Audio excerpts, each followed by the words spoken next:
as nossas boas-vindas a todos. Que estes momentos em que estaremos juntos possam ser de muita luz para nossas almas sedentas do amor de Jesus.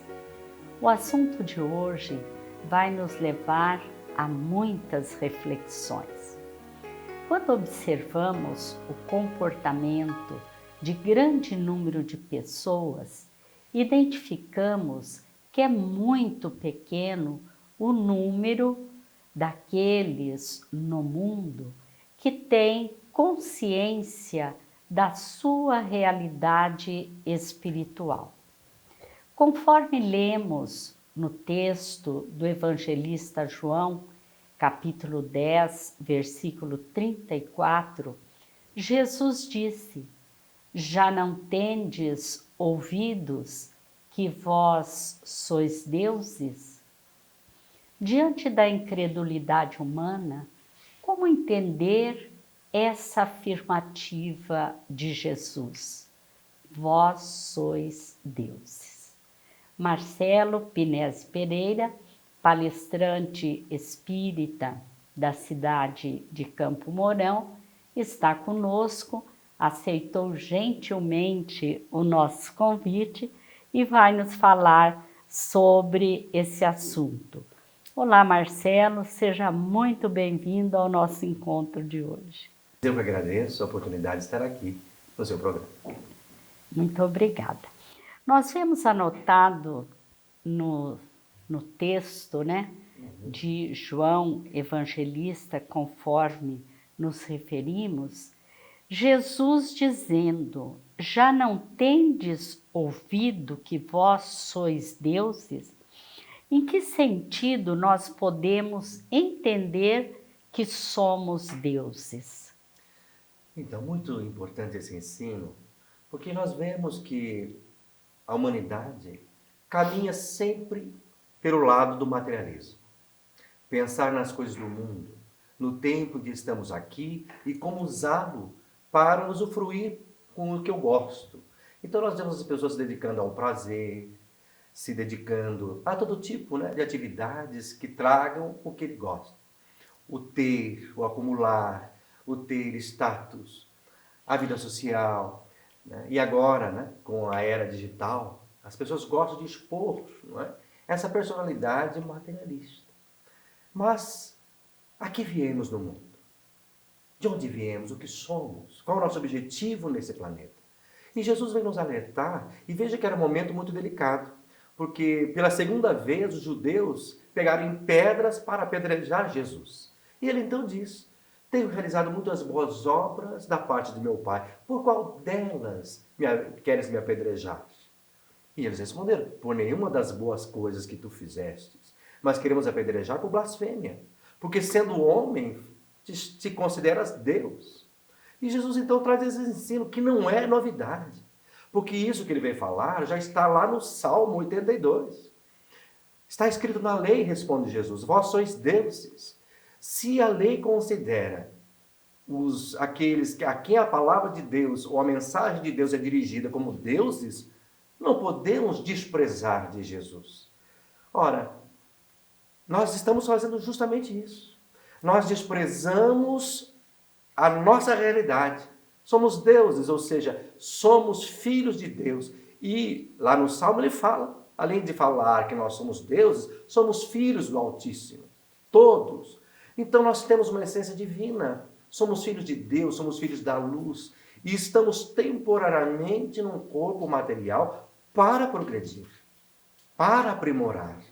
E Jesus veio justamente nos trazer as bases de como fazer, o que nos compete fazer. Porque ele veio revelar ao mundo um reino, mas não o reino material, não o reino da política, o reino das questões materiais.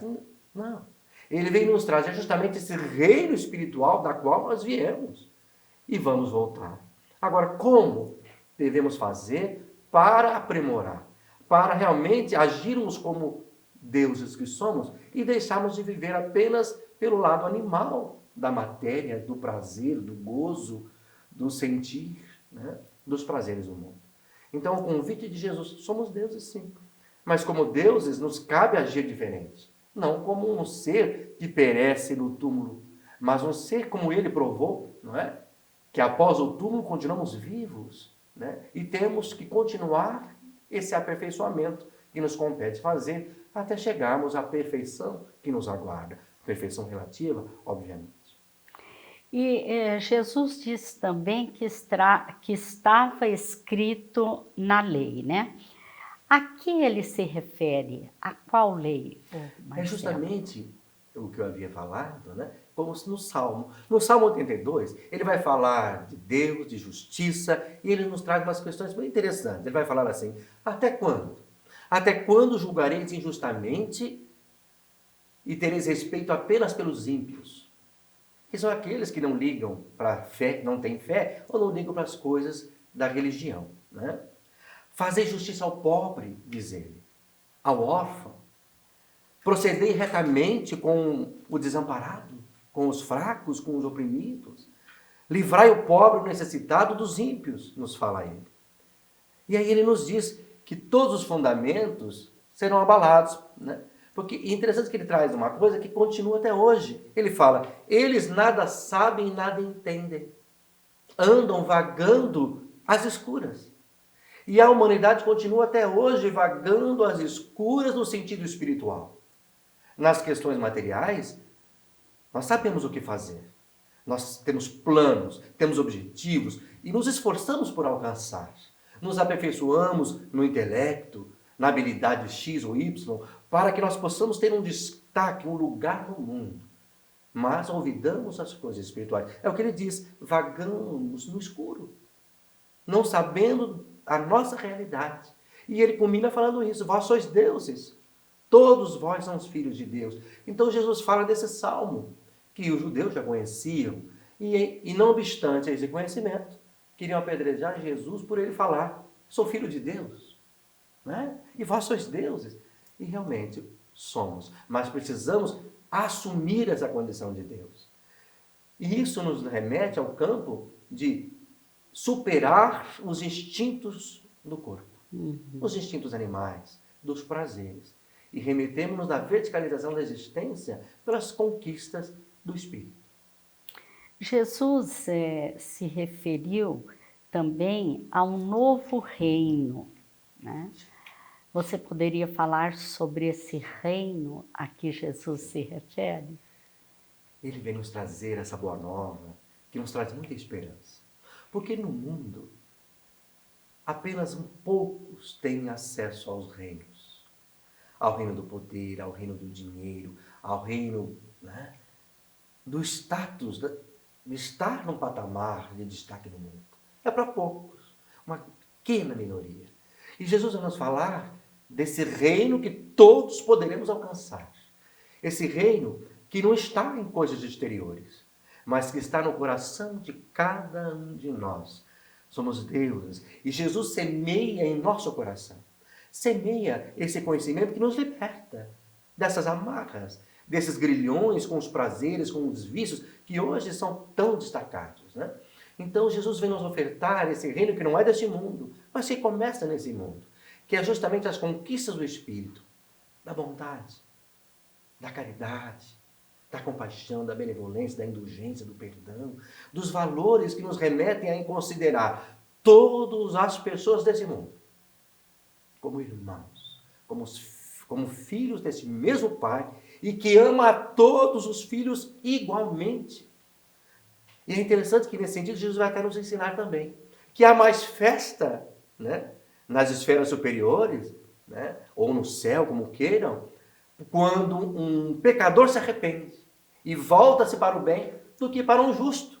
Porque o justo viver com justiça, não poderia esperar outra coisa. Mas aquele que não havia justiça, não havia amor, não havia bondade, estava perdido, e ele volta para o aprisco do Pai, há uma festa, né? Então todos podemos alcançar esse reino que nos traz justamente esses valores que estão esquecidos pelo mundo.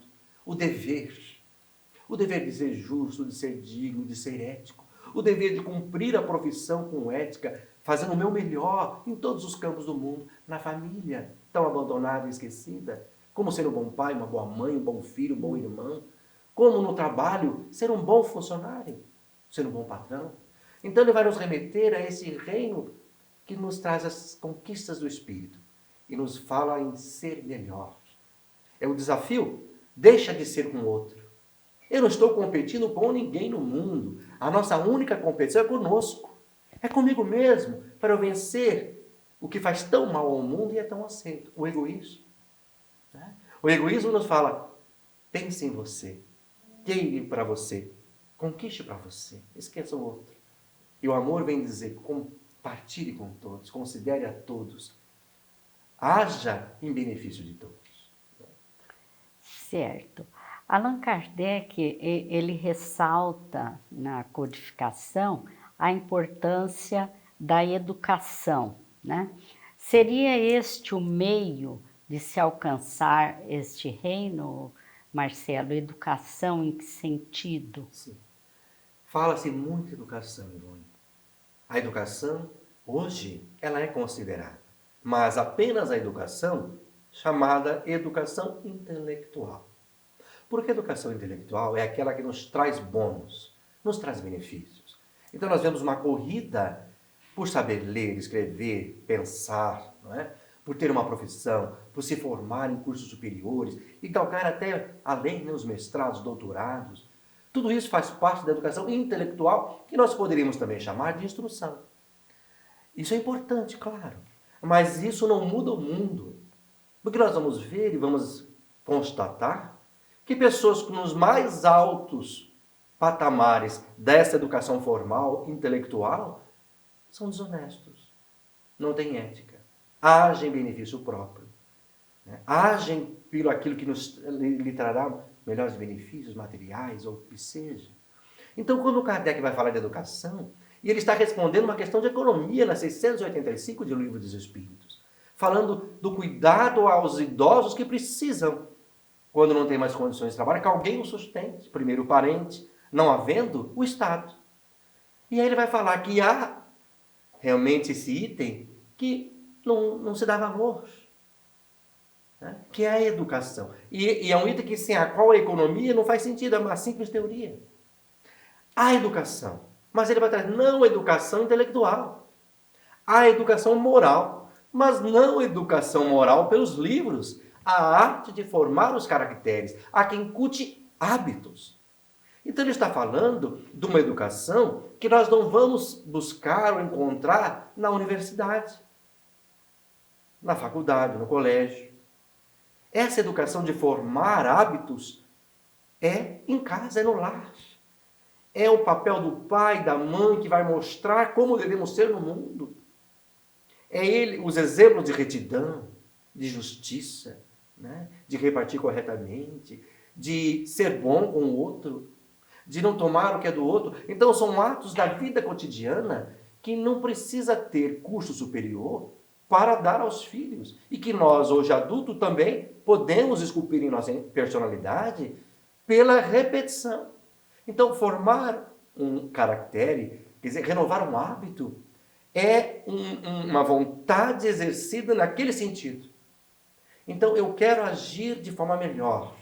Eu não quero mais ser egoísta. Eu quero ser hoje fraterno. Eu quero ser caridoso. Eu quero ser solidário. Então, eu começo a colocar, e a primeira decisão, né? Eu quero, é a vontade. E repetir esse ato. Então, eu vou me fiscalizar, porque é muito mais difícil reeducar-se do que educar-se. Como nós já estamos, por exemplo, como adultos, nós temos que fazer um processo de reeducação, que é desconstruir esses valores equivocados e construir um homem novo em cima de alicerces do bem. Então, a disciplina vai trazer essa possibilidade de repetição e o hábito será a nossa segunda natureza. Então, o hábito nos move. Isso é natural. Se eu estou acostumado a falar a palavra, eu não vou falar. Se eu estou acostumado a falar mal do outro, eu vou falar. Mas se eu desejo não falar mais, há que ter um esforço nesse sentido. E aí eu lembro como seria importante a gente ter o olhar de Jesus. Porque Jesus tinha um olhar para com todos, onde ele tirava o bem, onde ele via as conquistas, onde ele via o que a pessoa podia dar já. Ele não ficava ali fixado nos defeitos, senão nem apóstolos ele teria, nem discípulos. Ele olhava e via o potencial ali, e via o que ele já tinha de bom, e trabalhava as potencialidades. Então nós temos que começar a desenvolver esse olhar de Jesus, olhar de ver as virtudes, ver as coisas boas que todos temos. E ao mesmo tempo ir trabalhando, esculpindo o homem novo pela superação desses valores equivocados, egoístas, né? Egocêntricos, pelo homem fraterno, homem solidário, um homem que considera os seus semelhantes. A lei do progresso é inquestionável, tanto que a gente tem observado o progresso, né? Principalmente no campo material, mas também no campo psicológico, do conhecimento, a intelectualidade, né? Sabemos que para que esse progresso se dê, é preciso que o homem vença as suas más inclinações, né? Mas observando, se você tiver um olhar superficial, você vai pensar, meu Deus, mas como o homem vai chegar a isso, né? Mas Deus tem a sua metodologia própria, não é, Marcelo? Com certeza. E a metodologia é a reencarnação, que Jesus também ensinou a Nicodemos, está no Testamento, está na Bíblia, está no Evangelho. Então, mas veja, a 909 do Livro dos Espíritos, Kardec pergunta, poderia sempre o homem, pelos seus esforços, vencer as suas más inclinações? E a resposta retumbante, sim, sim. E frequentemente fazendo esforços muito insignificantes. O que lhe falta é a vontade. Quando dentre vós fazem esforços? Né? Então, na verdade, o processo educacional não ocorre automaticamente. É preciso ter consciência, desejar, querer e usar a vontade, que é uma força, é uma potência da alma, para seguir esse objetivo. Então podemos vencer, sim, todas as nossas vicissitudes, todas as nossas limitações, se desejarmos fazer. Por isso é muito importante, né, nós termos essa consciência de que nós somos perfectíveis, né? Sim. Jesus disse que nenhuma ovelha que o Pai lhe confiou se perderia, não é? Então, é muito importante nós termos essa consciência, né, Marcelo, de que o progresso, ele vai acontecer e que ele nos auxiliará na conquista da felicidade em todos os sentidos, né? Sem dúvida. É o único caminho. Não há como ser feliz sem se educar, sem se melhorar, sem vencer a animalidade, sem vencer os vícios. Né? Só o único caminho da felicidade é esse, de autoeducar-se, de aprender a amar-se, de aprender a amar o próximo e de amar a Deus sobre todas as coisas. É o único caminho. Até porque a nossa evolução passa pelo próximo, né? Sem o próximo, nós não conseguimos evoluir. Né? Marcelo, muito obrigada pela sua participação no programa. Eu que agradeço. Muito obrigada. Muito obrigada a todos que estão nos assistindo e nos despedimos com votos de muita paz.